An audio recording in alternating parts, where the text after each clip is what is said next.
Thank you, thank you, thank you, thank you. You guys can hear me all right? All right, welcome. This is an amazing day for Louisiana, and I have the absolute distinct honor to welcome on stage with me Secretary Kennedy and Governor Jeff Landry.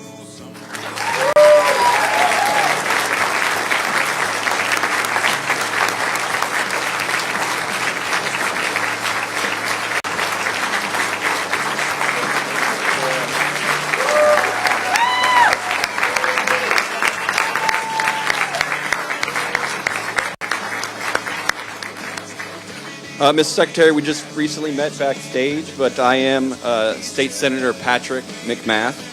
Isn't this a beautiful crowd? Beautiful crowd. Welcome to Louisiana. Welcome back to Louisiana.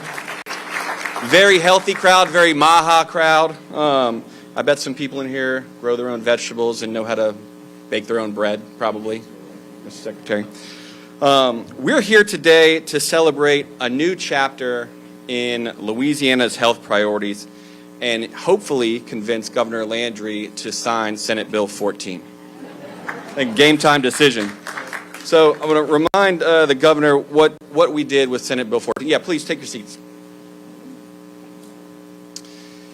Senate Bill 14 is all about protecting our children and the ingredients and the foods that we serve them in schools. It's about transparency, both for restaurants and for food manufacturers to disclose the types of ingredients that they're serving us and the potential impact that those ingredients could have on our bodies. It's about education, educating our healthcare providers and our citizens of Louisiana as to the effects of how important it is as to what we're putting into our bodies and the effects that it could have on us and our health. So it requires continuing education pieces for healthcare providers. And perhaps most importantly, it gives Secretary Kennedy and President Trump the leverage to force the food companies to the table to change and alter the ingredients that are all making us sick. And it's already happening. It's already working. So please, round of applause for that.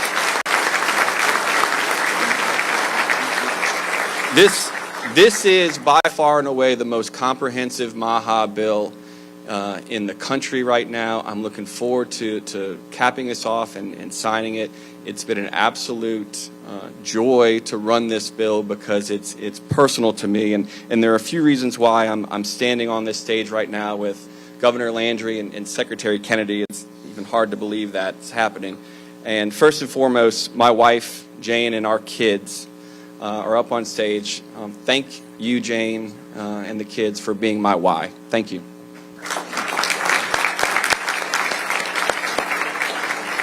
Got to thank all the MAHA moms here today and across the state for providing such a strong grassroots advocacy that despite fierce opposition among big food, we received not one single no vote in this bill. Huge. Secretary Kennedy, your team, especially Brian Sikma and Callie Means, were amazing to work with. Thank you for the support and thank you for your leadership across this country. And finally, it was only a few days after I filed this bill, Senate Bill 14, that Governor Landry called me. He says, Patrick, I like what you're doing here. Let's go get it done. And we did. And I'm looking forward to putting that exclamation point on it. Governor, thank you for your support and your leadership. And ladies and gentlemen, Governor Jeff Landry.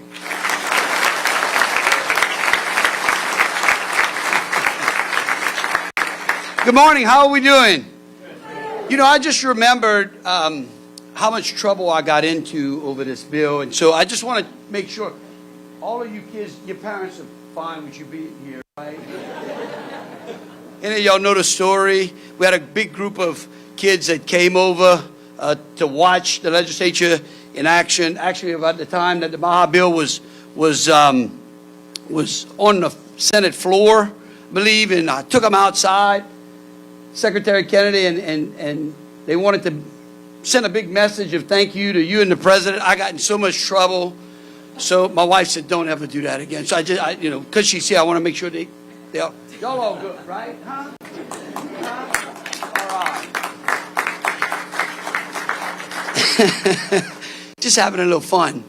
Look, over the past 18 months, Louisiana has experienced transformational change. We have addressed public safety, educational reform, implemented historic tax cuts and tax reform, and those changes are lifting our families out of poverty. They are lifting our economy and giving our families an opportunity to join a new industrial South where the average means income of families is much greater than Louisiana's. And our progress is being reflected in our rankings. And we are winning like never before.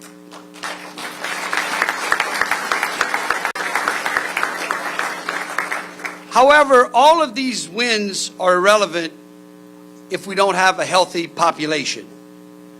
There was a time when our population was much healthier. Recess was a time for physical activity instead of Snapchat and TikTok. Today, Louisiana faces high rates of obesity, diabetes, heart disease, and cancer. We sadly know the statistics, but they aren't just numbers. They're stories of families that are burdened with preventable illnesses and children growing up with limited access to proper nutrition and exercise. And we can, and we must, and we will do better.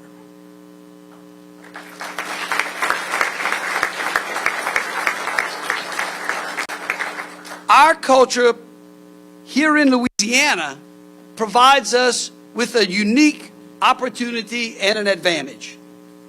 Fresh seafood from our waters, produce from some of the richest soil in America, and culinary innovations that the world appreciates.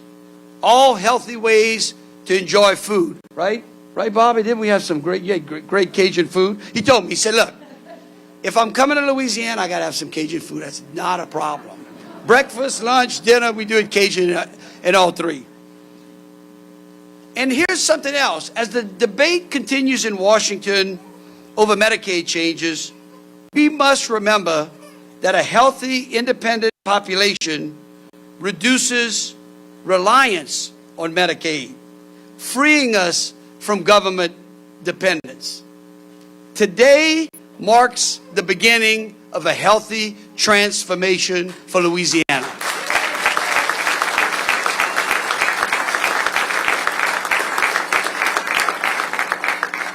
The Make America Healthy Again movement celebrates our commitment to health and well-being of our state and our nation.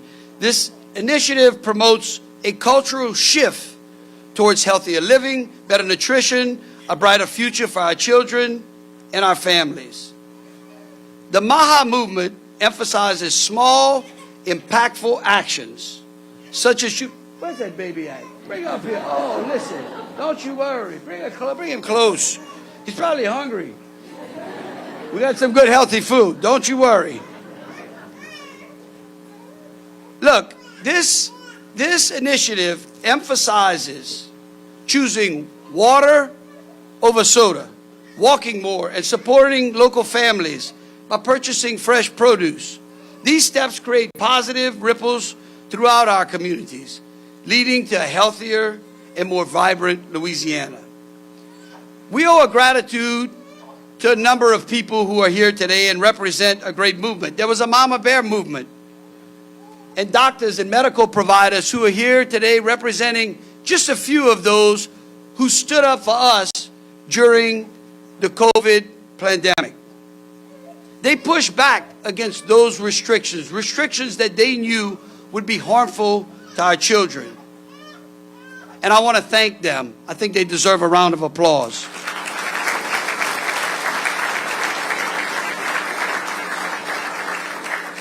But after that was over, they didn't give up. They recognized that we had to go down a more healthier, sustainable path. And so today we celebrate a milestone of the MAHA movement by signing 2 critical pieces of legislation and an additional initiative.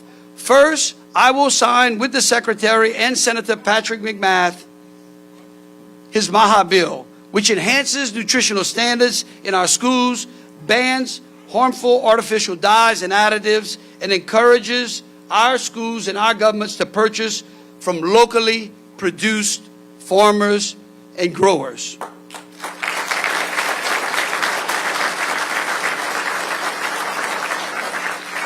Second, I will sign a bill that I wish someone had signed before COVID. We're going to sign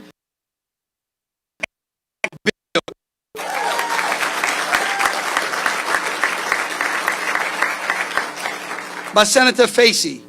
Ivermectin is a safe medication with strong public health backing, helping people worldwide for over 50 years. Today's legislation ensures that access to the human form of this medication through pharmacists, following the models that other states have implemented.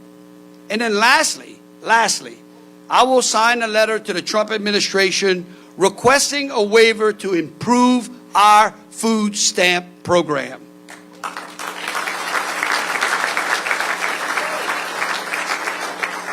This waiver aims to prevent SNAP recipients from purchasing unhealthy foods while incentivizing the purchase of nutritional foods. Those types of foods that, again, are produced from local markets. The goal is to ensure that our tax dollars are used effectively to promote health while aiding the most vulnerable.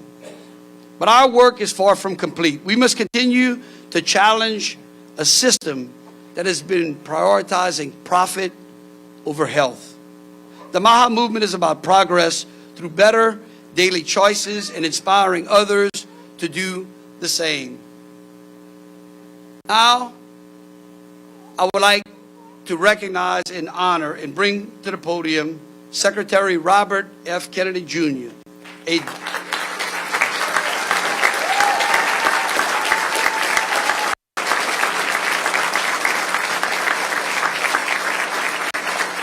Thank you all.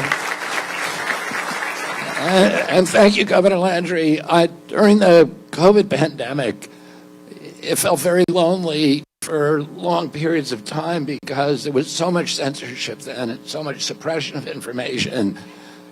There were doctors being censored, there were scientists being censored, including some of the greatest scientists in the world like Martin Kulldorff from Harvard and Jay Bhattacharya from Stanford. And most of the political leaders in this country are unwilling to raise their voices about the censorship, the impingement on constitutional rights, and the attacks on public health. And there were 3 attorney generals who were really alone in doing that in this country, and one of them was Jeff Landry. And I got to know him during that period, and we got to work together. But and so we formed not only a bond at that point, but also a deep personal friendship. And I called him a few months ago and said, if you want to do some MAHA legislation down here, let me know, because I want to be there for the bill signing. And graciously, he invited me to down. We have a chronic disease epidemic in this country now, and it's unlike anything that humanity has ever faced. We are literally the sickest nation in the world. During COVID, we had the highest death rate of any country in the world. We had 16% of the COVID deaths, and we only have 4.2% of the world's population. And when CDC was asked about this, they said, well, it's not our fault. It's because Americans are so sick, which, by the way, is their fault. But they said we have the highest chronic disease burden. The average person, according to the CDC, the average American who died from COVID had 3.8 chronic diseases. So how did we get this distinction of being the sickest country in the world? And by the way, this is before Governor Landry got in here. Louisiana is the 49th state in terms of poor health. And Governor Landry wants to change that, and I'm confident that this bill is going to do just that.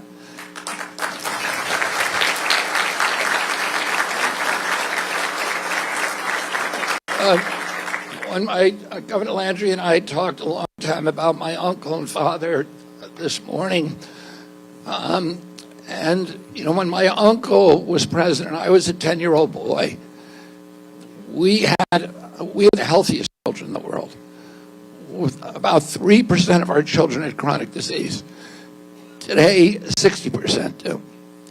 We had in addition, about a 3% obesity rate in our children. Today, it's over 50%.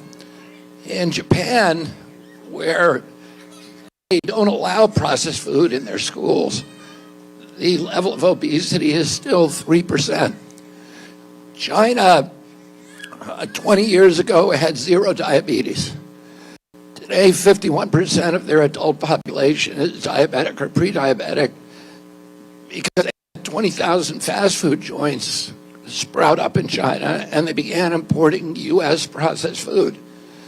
And when I was a kid, the average pediatrician would see one case of diabetes during a 40 or 50-year career of juvenile diabetes. Today, 38% of teens are pre-diabetic or diabetic.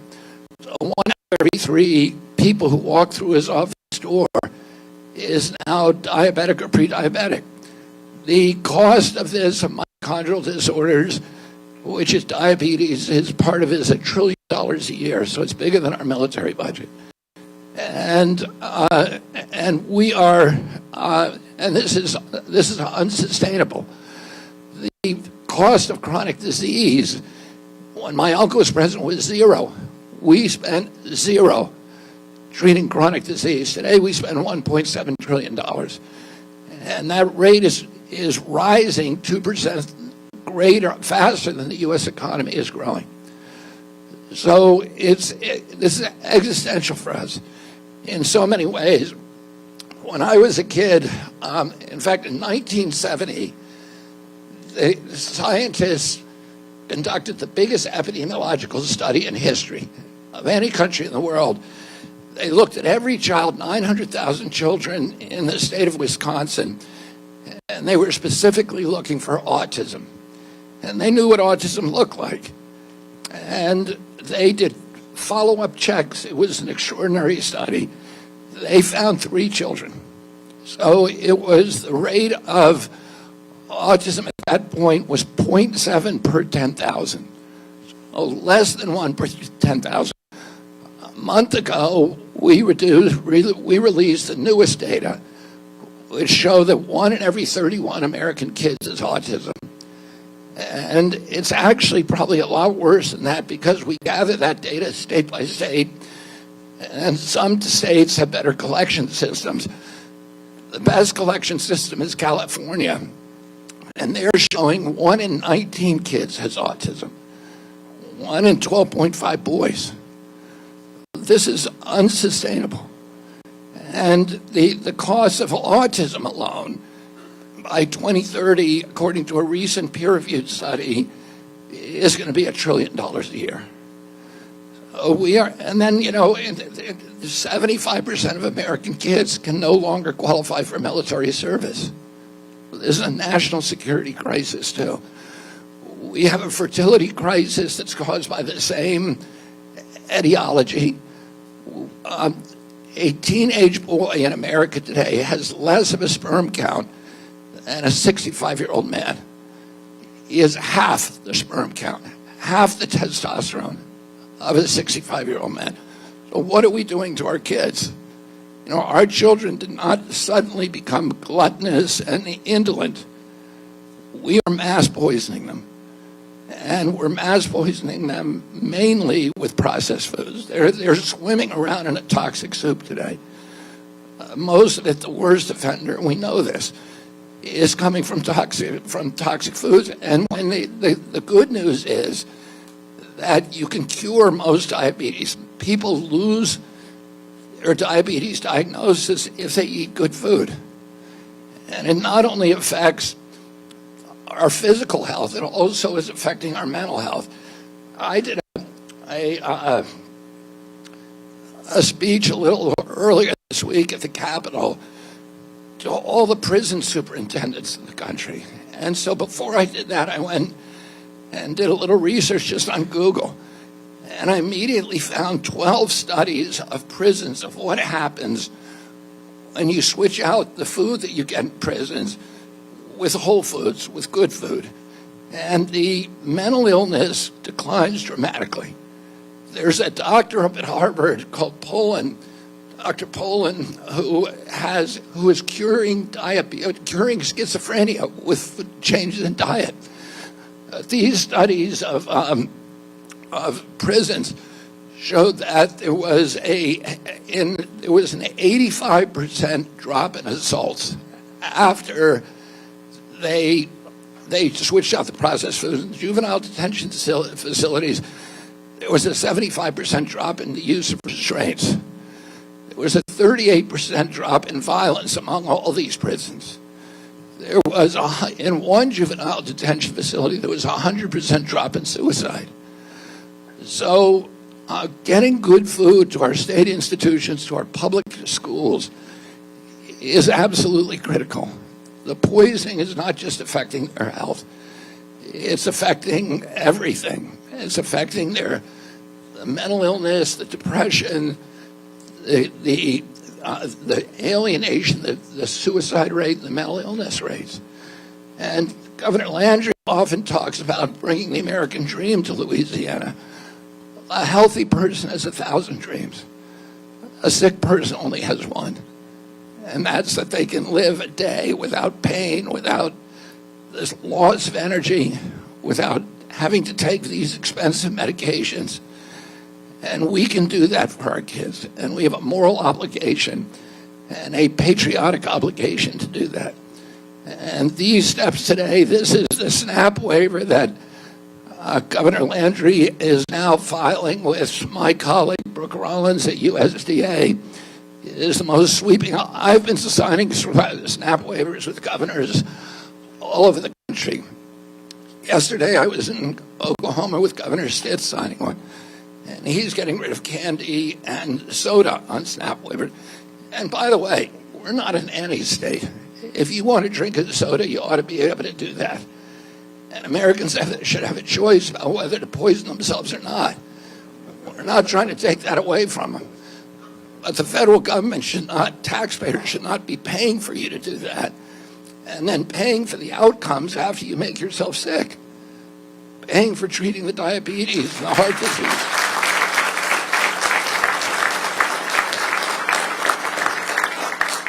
So, 10% of food stamps are now going to soda. I'm so happy that Governor Landry, with his boldness and his leadership, has been the first governor to add junk food to that, measured by sugar content. That is going to have a dramatic impact on public health among the poorest populations in this state.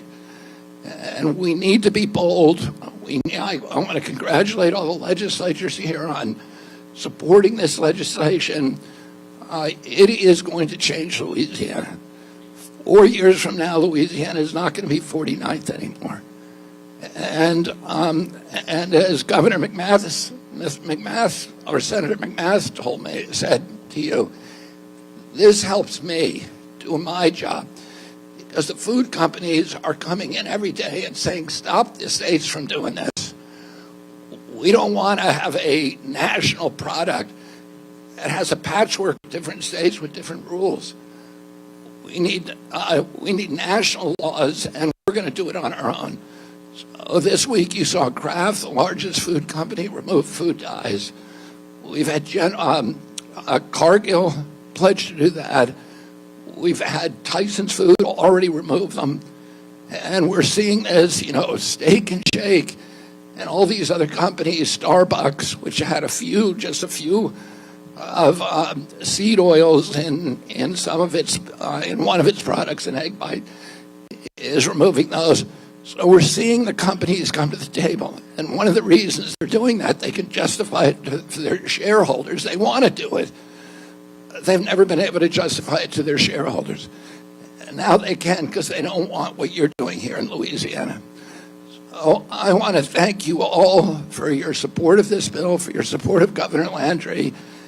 And he and I share a vision for what this country should look like. It should be a country of healthy kids again. And we're going to make that happen together. Thank you all very, very much.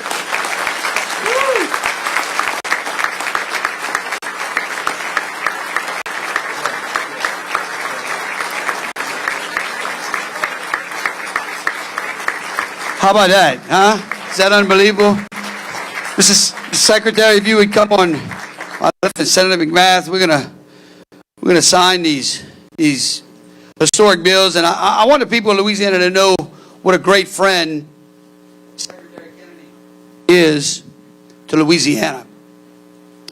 He was one of the only people during COVID, when we were pushing back against those restrictions, that cared enough to come down to Louisiana and to testify before the House. His commitment to our children here in Louisiana and to America is unwavering. And I also think we should thank President Trump.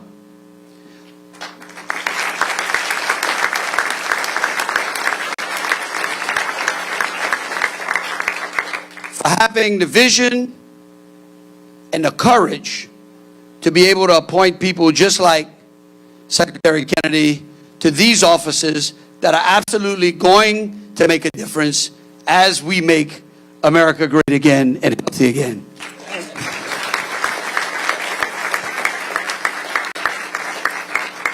All right, Mr. Secretary, we're going to sign it. Senator said that he'd let you have the first copy. I'll give him the second one. Is that what you said? Since he gave you a promotion, you should be able to. Yeah. All right.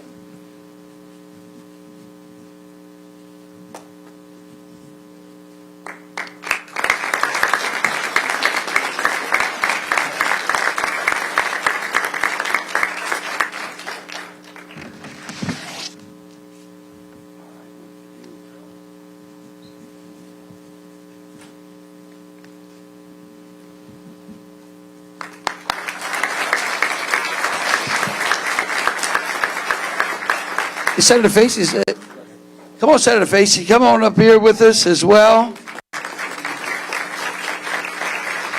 And this again is one of those bills that we all wish we'd have had a long time ago, right, Doc? Right? And look, I want to also thank the doctors that are here today that have worked helping us pass these types of proactive pieces of legislation where we recognize it's okay, you can make a mistake. We're just not going to make the same mistake twice. Right, Doc? All right.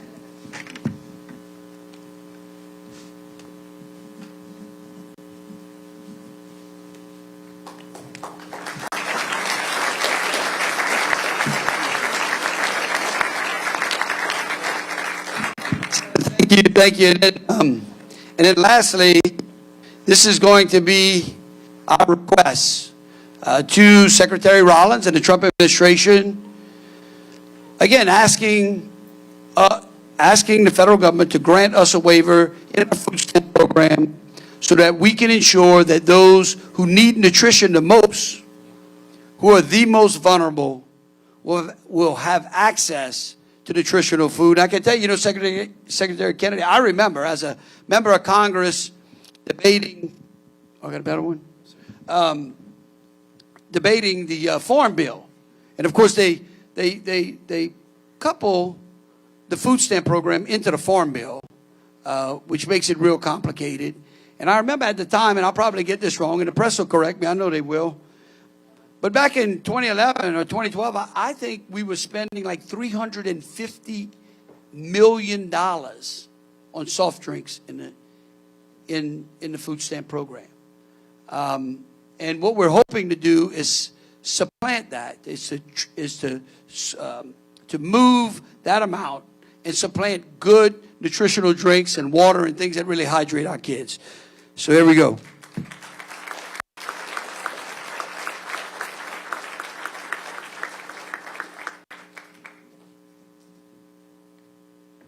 And then also we're going to ask Secretary Rollins to also allow those recipients to be able to purchase things like rotisserie chicken as well, things that are very healthy for them as well.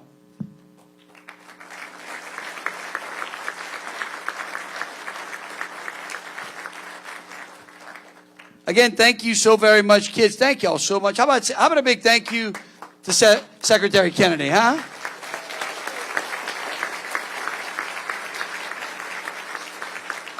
We got all kind of great healthy snacks for y'all in the back. We really do appreciate everyone. Thank you so much. God bless the state of Louisiana and America.